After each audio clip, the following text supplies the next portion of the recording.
எல்லோருக்கும் வணக்கம். நான் உங்கள் ஜெயவேல் பேசுகிறேன். ஒரு சின்ன ரெக்வெஸ்ட்டு தான். நீங்கள் தீபாவளி எல்லோரும் சந்தோஷமாக கொண்டாடணும். யாரும் சண்டை போட்டுக்கூடாது. பட்டாசெல்லாம் ரொம்ப சேஃப்டியாக வெடிங்க. பொல்யூஷனை மறந்துடாதீங்க. பொல்யூஷன் அதிகமாக இருக்குது. டெல்லி மாதிரி நம்ம சென்னையும் ஆகுது.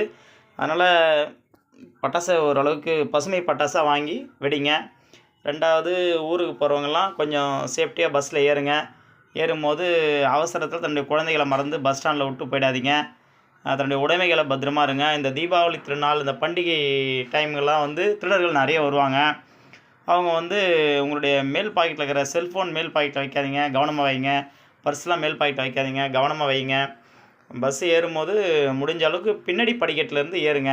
ஏன்னு கேட்டிங்கன்னா, தப்பித்தவரை மிஸ் ஆகி கீழே விழுந்தால் கூட பேக் படிக்கட்டில் பேக் வீல் நம்ம மேலே ஸ்க்ராட்ச் ஆகிடாது. உயிர் சேதம் இல்லாமல் தவிர்க்கப்படும்.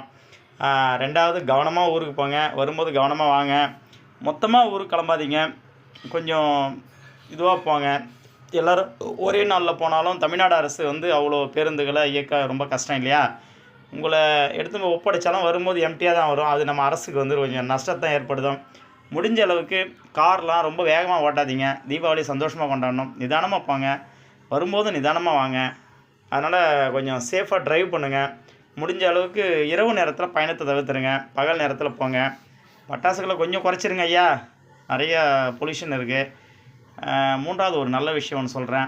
நம்ம மதுப்பிரியர்கள்லாம் இருக்காங்களே, அதாவது ட்ரிங்க்ஸ் பண்ணாதவங்க கூட தீபாவளிக்காக வா மச்சான் சாப்பிட்லாம் அப்படின்னு நம்ம சக உறவினர்கள்லாம் கூப்பிடுவாங்க. அதெல்லாம் போகும்போது அந்த ட்ரிங்க்ஸ் பண்ணும்போது இந்த நீர்நிலைகள் பக்கமோ இந்த வனத்துறை தடை விதிச்சுக்கிற அந்த காடுகள் இருக்கும் இல்லையா, அந்த பக்கமும் போயிட்டு அந்த பாட்டில் போதை அதிகமானோன்னா உடச்சி கீழே போடாதீங்க. நீர்நிலைகள் அந்த பாட்டிலை உடச்சி கீழே போடும்போது மீன் பிடிச்சி அதன் மூலமாக குடும்பம் நடத்துகிறவங்க நிறைய பேர் வெறும் காலோட அந்த தண்ணீருக்குள்ளே இறங்கும் போது அந்த காலில் ஸ்க்ராட்ச் ஆகிடும். அவங்க பாவம் ரொம்ப அவஸ்தைப்படுவாங்க. அதனால் தயவுசெய்து பாட்டிலுங்களை உடச்சி அந்த நீர்நிலைகளை போகிறத தவிர்த்துருங்க.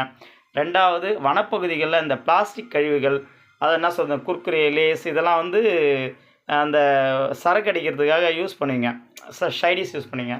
அதை தயவு செஞ்சு அதை போட்டுறாதீங்க. வரக்கூடிய மிருகங்கள்லாம் அதை சாப்பிட்றோம். அப்புறம் அதுங்களுக்கு மோஷன் ப்ராப்ளம் உங்களுக்கு மோஷன் ப்ராப்ளம் தான், நீங்கள் ஹாஸ்பிட்டலுக்கு போயிடுங்க. அதுக்கு மோஷன் ப்ராப்ளம் தான் எங்கே போவோம்? அதனால் கொஞ்சம் அதெல்லாம் தயவு செஞ்சு கொஞ்சம் மனசில் வச்சுங்க.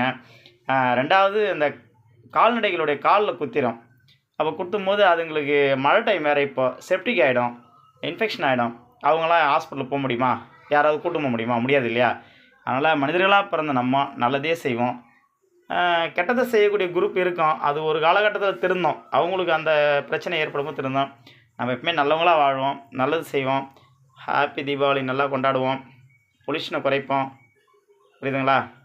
முடிஞ்ச அளவுக்கு நல்லது செய்யுங்க. நன்றி, வணக்கம். சேஃபாக ஊருக்கு போங்க. தீபாவளி கொண்டாடுங்க. சேஃபாக மறுபடியும் அவங்க சென்னைக்கு வந்துடுங்க. ஓகே, நன்றி.